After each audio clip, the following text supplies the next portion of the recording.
Quinta-feira, dia 27 de novembro, é a altura de mais um tema dia no 00, desta vez relacionado com o Sporting, que ganhou ao Clube Bruges para a UEFA Champions League no estádio José Alvalade.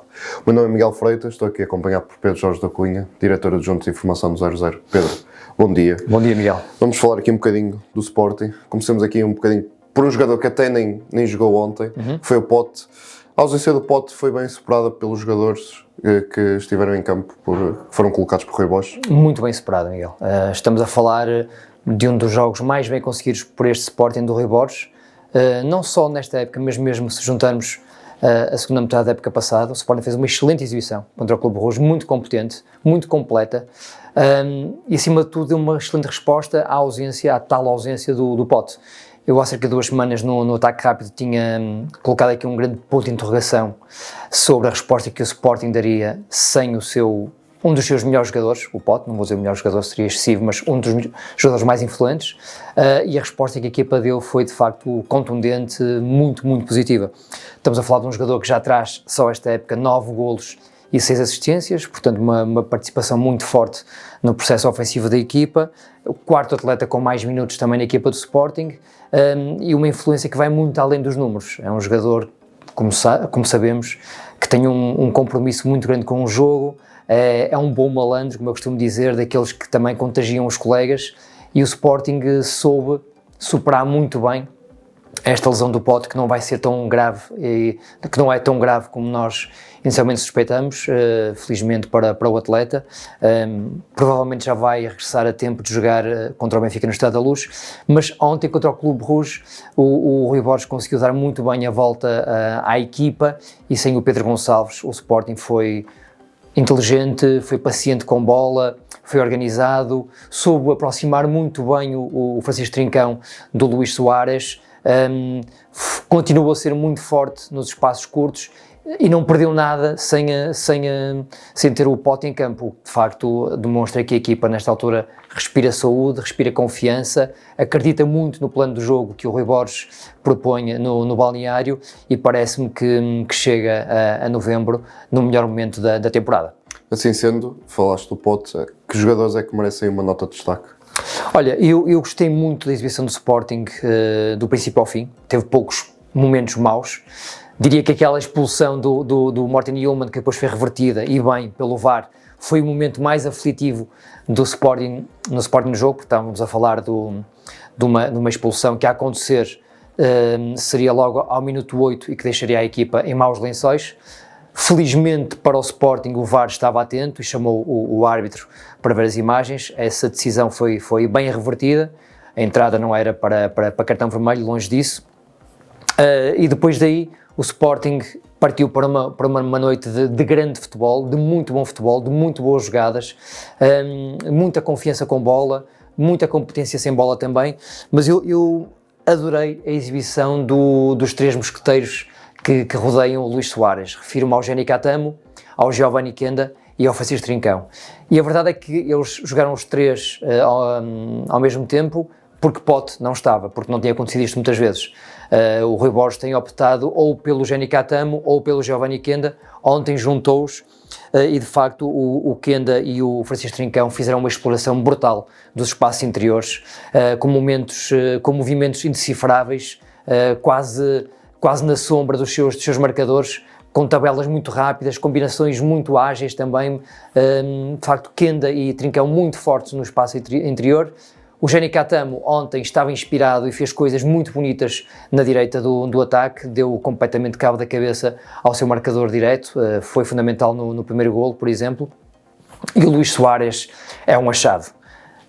Quando o Víctor Gyökeres sai do Sporting, todos pensamos, de uma forma perfeitamente natural, parece-me, que a equipa ia sentir muito a ausência do goleador sueco, mas a verdade é que o departamento de observação do Sporting acertou em cheio no Luís Soares. A forma como ele consegue finalizar na cara do guarda-redes dos belgas, com aquela, a picar a bola, fazer um pequeno chapéu sobre o guarda-redes Jacker, foi muito bem conseguida e demonstra a frieza que o Luís Soares, que é um jogador um bocadinho sanguíneo, emocional, que vive o jogo, mas consegue ter esta frieza nos momentos certos. É um excelente golo, é mais uma noite muito boa também do Luís Soares. chega a esta altura da temporada já com 10 golos, estamos em novembro ainda, portanto vai acabar certamente o ano com números muito fortes, muito competentes, e o Sporting soube dar a volta a uma venda importante para os cofres do clube, naturalmente, o Gyökeres, mas que deixou, teoricamente, ali um vazio muito grande para preencher, e o Luís Soares tem sabido ser um excelente sucessor e agarrou uma herança pesadíssima com muita confiança. Portanto, Soares, depois os 3 mosqueteiros à volta dele, Trincão, o Catamo e o Kenda, mas gostei também ontem muito Freitas. É importante dizer isto, porque é uma espécie de patinho feio, o Ivan Fresneda, fez uma excelente exibição.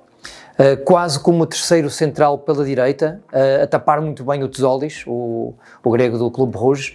O Fresneda ontem convenceu-me, de facto, do princípio ao fim. Muito bem na cobertura do espaço interior, muito bem também a participar no ataque, mais do que é habitual, e a mostrar que nesta altura é uma opção tão competente como é o Vagianides. O Vagianides é um jogador mais à vontade com a bola, que gosta muito de atacar, mais imprevisível no ataque, define melhor na frente, mas o Fresneda talvez seja um lateral mais equilibrado. Maxi Araújo, do lado esquerdo, voltou a encher no campo. É um lateral que me enche as medidas, gosto muito do Maxi Araújo, voltou a fazer uma excelente exibição, e nesta altura o Sporting parece-me acima de tudo uma equipa muito completa, da baliza até ao ataque. Já falamos dos jogadores, falta aqui falar do Rui Borges, o mentor desta equipa. Encontrou aqui um ponto de equilíbrio depois de algumas semanas de competição? Eu estou à vontade para falar sobre o Rui Borges porque confesso-me que nunca fui especial fã na forma como o Rui Borges comunica. Nunca gostei muito da postura dele na sala de imprensa. Acho que tinha insuficiências gritantes na forma como comunicava com os mídia e a partir daí indiretamente com os adeptos do Sporting, porque os mídia são uma ligação entre quem comunica e quem ouve a mensagem. Mas o Rui Borges também tem melhorado bastante. Além de estar muito mais à vontade, muito mais aberto, muito mais competente na forma como consegue passar a mensagem para fora, parece-me que agarrou completamente o balneário nesta fase da temporada e o Sporting atravessa um momento muito, muito bom. Estamos a falar de uma equipa que atravessa um ciclo de 10 jogos sem derrotas, 8 vitórias e 2 empates nos últimos 10 jogos, sendo que os empates, foi cedido em casa na recepção ao Braga e o outro na visita à Juventus, em Turim, portanto um empate em Turim é sempre um bom resultado. É uma equipa que respira saúde e que já não perde desde o dia 1 de outubro, quando perdeu em Nápoles. A verdade é que não fosse aquela derrota em casa contra o Futebol Clube Porto, num grande jogo de futebol em Alvalade, um clássico, de facto de grande qualidade. O Sporting e o Porto estiveram muito bem os dois nesse jogo. O Porto ganhou bem, mas o Sporting, se tivesse ganho também tinha sido um justo vencedor. O Sporting chega agora a novembro muito consciente de si, com uma defesa muito mais estabilizada. Diomande voltou, da base saiu e a equipa ganha contundência física lá mais atrás, no quarteto defensivo. No meio campo tem havido alguns problemas para encontrar um companheiro de Yulman.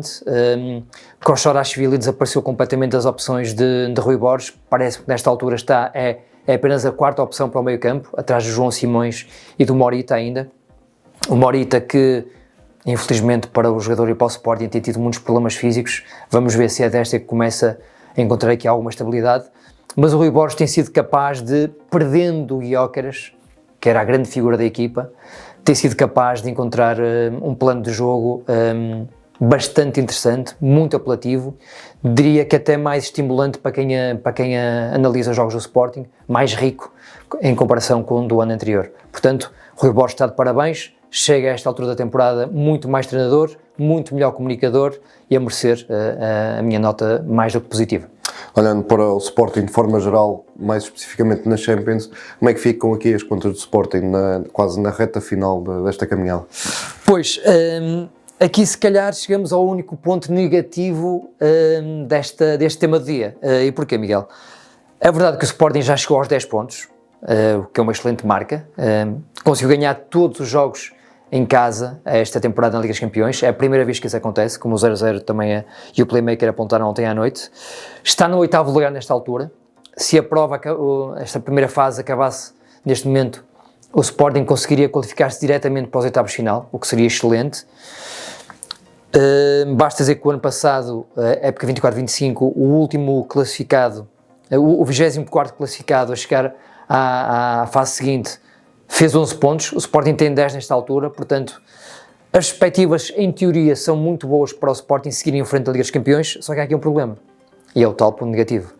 Nós olhamos para o calendário e o Sporting tem uma visita a Munique, casa do Bayern, depois recebe o PSG, provavelmente nesta altura a melhor equipa do mundo, ou uma das melhores equipas do mundo, e o último jogo é em Bilbao, Samamés, casa dos Leões de Bilbao, Atlético, sempre muito difícil também, ou seja, o Sporting nestes 3 jogos, para ter a certeza que se qualifica, provavelmente terá que pelo menos conseguir 3 pontos, seria excelente, para chegar aos 13 pontos e ficar com algum conforto, ou pelo menos empatar um destes 3 jogos. Em Munique vai ser muito complicado, em casa contra o PSG vai ser muito complicado, e depois fora, provavelmente será uma verdadeira final para o Sporting em Bilbao. Mas é importante dizer que este Sporting, da forma que nesta altura está a jogar, é uma equipa que dá muitas garantias aos seus adeptos, ao seu treinador, à sua direção, e portanto pode perfeitamente fazer uma surpresa em Munique, um estádio sempre altamente exigente. Mesmo em casa contra o PSG não é impensável pensar numa noite positiva, e depois em Bilbao parece-me que o Sporting é uma equipa superior ao Atlético e pode perfeitamente também pontuar. Portanto, perspectivas positivas, apesar deste calendário de exigência máxima. Já falaste do futuro na UEFA Champions League, gostava de terminar este tema dia a falar também, a fazer um bocado de futurologia, mas relativamente ao campeonato, porque o Sporting no próximo dia 30 vai jogar contra o Estrela da Amadora, mas depois, antes de ir até Munique, recebe o Benfica nos estádios de Alvalade. Como é que a equipa chega, ou vai chegar, fazendo aqui um exercício de futurologia, a esse jogo? Fisicamente a equipa parece muito bem, portanto eu julgo que na recepção à Estrela da Amadora o Sporting vai jogar com a equipa teoricamente mais forte, sem poupar e sem arriscar o que é que seja, porque não pode perder qualquer tipo de ponto antes da visita à Luz. E depois, este ponto número 5, o mais interessante de facto é conciliar a visita à Luz e depois a Munique. Como é que o Rui Borges vai fazer a gestão da equipa nesses 2 jogos tão importantes? Eu diria que, na perspectiva do Leonina, o jogo da Luz é mais prioritário, mais urgente. Portanto, o Sporting vai apostar tudo na recepção à Estrela, na visita à Luz e depois contará as espingardas antes da visita a Munique.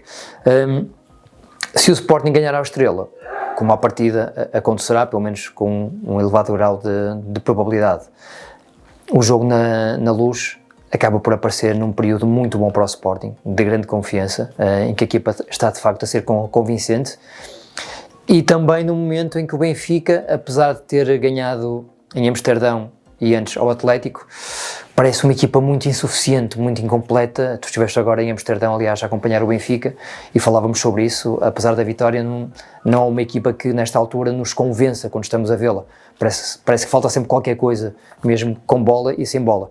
O Sporting, neste momento em que fazemos o tema do dia... É quase o oposto. Exatamente, é o oposto. É uma equipa muito mais forte que o Benfica, ou mais forte, pelo menos, que o Benfica. É uma equipa mais completa, num patamar de evolução também superior à do Benfica. E Rui Borges tem aqui 2 jogos em que arriscará tudo para somar os 6 pontos, naturalmente, porque ganhar ao Estrela da Amadora é normal, mas se ganhar ao Benfica na Luz, eu diria que afasta quase de forma definitiva o rival da segunda circular da luta pelo título. E depois em Munique, mesmo que a equipa perca, depois tem ainda mais 2 bolas para tentar pelo menos somar um ponto na recepção ao PSG em casa e depois na tal final que eu antecipada em Bilbao. E é com este olhar para o futuro que terminamos o tema do dia desta quinta-feira. Pedro, muito obrigado. Obrigado, Miguel. Não se esqueça de ouvir esta quinta-feira ainda o nostálgico Destino Saudade com Rui Casaca, curiosamente com Pedro Jorge da Cunha também, e o Mundo Fantasy. Obrigado.